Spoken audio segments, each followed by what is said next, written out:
Hello everyone, welcome to JSSC PGT commerce preparations. आज हम लोग देखेंगे audit working paper.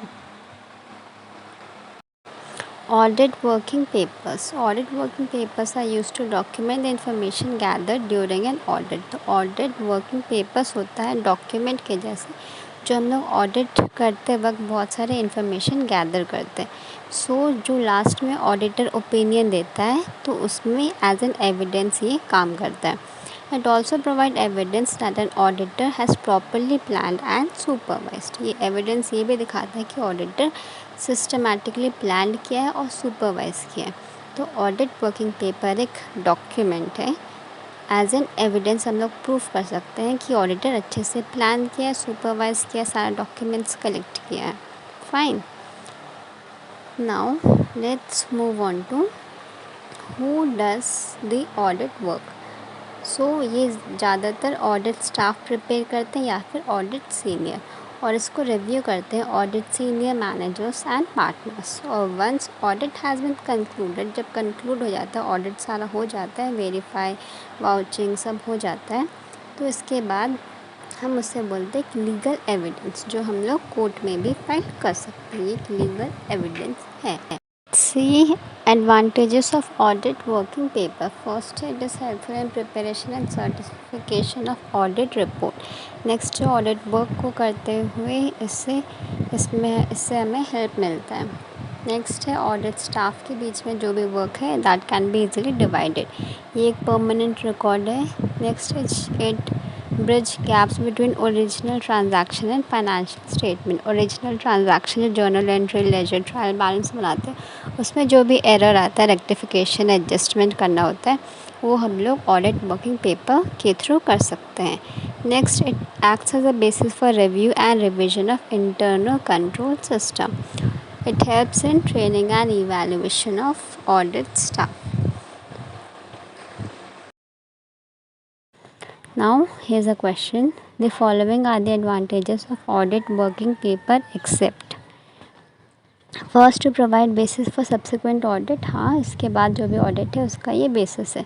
Second, review करने में हेल्प करता है, ये भी सही है। Next, it is carried out as pre programme. जो भी प्रोग्राम है उससे पहले हम लोग इसको बनाते हैं रिटन में और उसके बाद इम्प्लीमेंट करते हैं, ये भी करेक्ट है। And last, to provide a guide for advising another client on similar issue.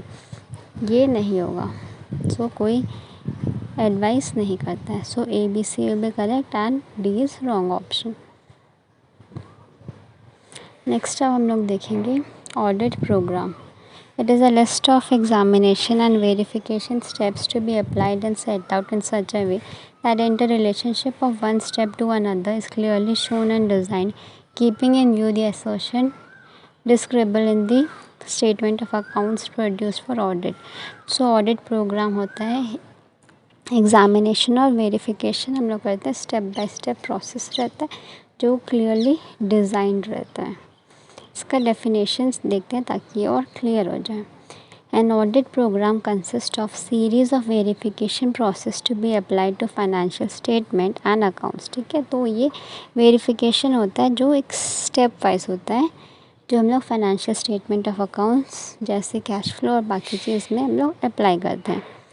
तो ये एक एविडेंस के जैसे काम करता है जो ऑडिटर को हेल्प करता है अपना ओपिनियन देने में। Now let's see advantages of audit programme.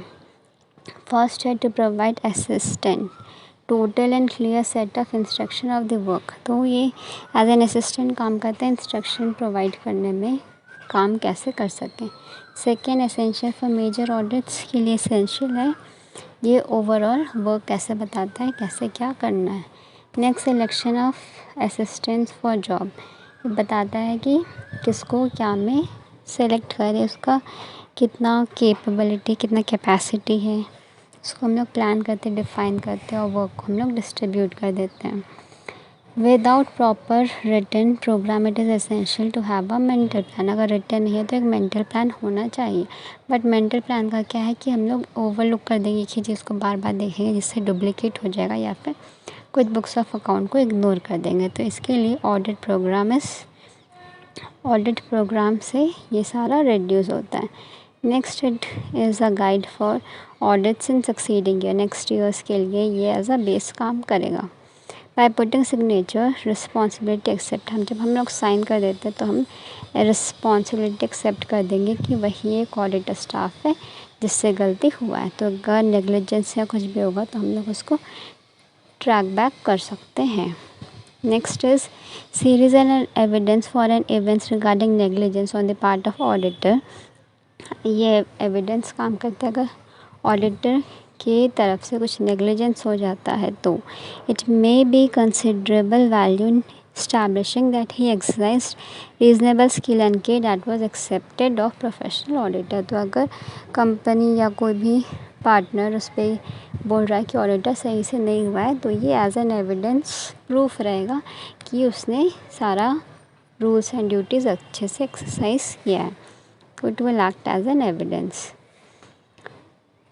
Next question देखते हैं, the following are the advantages of an audit programme except the chances of duplication of works are limited। हाँ, it provides an easy way out for insufficient staff। insufficient staff के लिए easy रहता है, नहीं ऐसा कुछ नहीं है, बस ये दिया गया है कि सारे sufficient को उसके capabilities के अकॉर्डिंग काम करना है। So B will be wrong।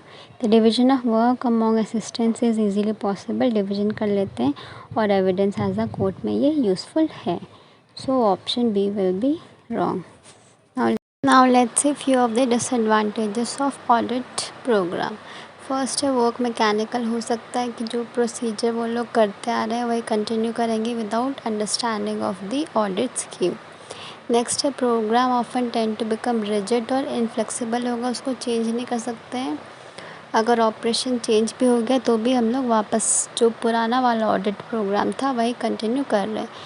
और फिर चेंजेस इन स्टाफ और इंटरनल कंट्रोल में रेंडर प्रिकॉशन नेसेसरी या different points from those originally decided upon. जैसे हम लोग देखे थे ऑडिट प्रोग्राम पहले से प्लान होता है, बनता है, बट अगर चेंज इन स्टाफ या फिर इंटरनल कंट्रोल होगा तो जो ओरिजिनल और जो हम लोग पहले से सोचे थे उसमें डिफरेंस आ जाएगा। नेक्स्ट है इनएफिशिएंट असिस्टेंट में टेक शेल्टर। फॉर एग्ज़ाम्पल अगर उन कुछ डेफिशिएंसी हो गया, कुछ छोड़ दिए हैं तो वो लोग बोल देंगे कि कोई इंस्ट्रक्शन प्रोवाइड नहीं किया गया इसके रिगार्डिंग। नेक्स्ट है hard and fast audit program में kill the initiative of efficient and enterprising assistant. तो जो हार्ड एंड फास्ट रूल है ऑडिट प्रोग्राम का, अगर कोई इनिशिएटिव लेगा इफेक्टिवनेस या एफिशिएंसी इंक्रीज़ करने का तो वो इनिशिएटिव नहीं ले पाएगा। नेक्स्ट अब हम लोग देखते हैं constructing an audit program. For the purpose of program construction the following are to be kept in mind. First है stay within the scope and limitation of assignment. जो भी स्कोप है लिमिटेशन है उसकी लिमिट में ही रहना है। Determine evidence reasonable determine the evidence reasonably available and identify the best evidence for deriving the necessary satisfaction। सो जो भी हमें ऑल्टरनेटिव है उसमें से बेस्ट ऑप्शन चूज़ करना है जो एविडेंस को सेटिस्फाई करे। थर्ड है apply only those steps and procedures which are useful in accomplishing the verification process. वही स्टेप्स को चूज़ करना है जो वेरिफिकेशन प्रोसेस में हेल्प करता है।